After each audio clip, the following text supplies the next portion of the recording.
All right, let's start. IELTS speaking part 2. Describe something that you have shared with others.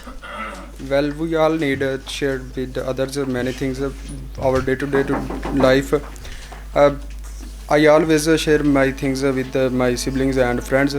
But here I'm going to talk about. I would like to talk about something I shared with my friend Arslan. Um, I shared my books and notes with my friend Arslan. My friend Arslan is my childhood friend, and we are always studying together.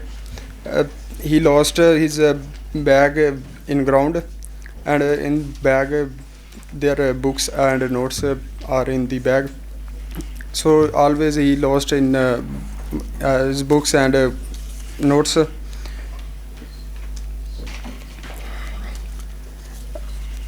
Carry on. Yeah. It happened before 1 month ago. We are going to giving exam, giving exam intermediate. We are studying together in ground.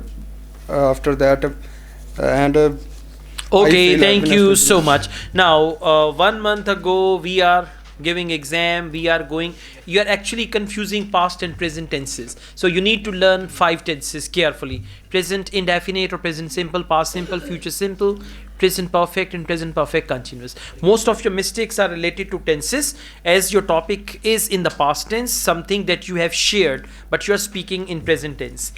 Let's move on, speaking part 3.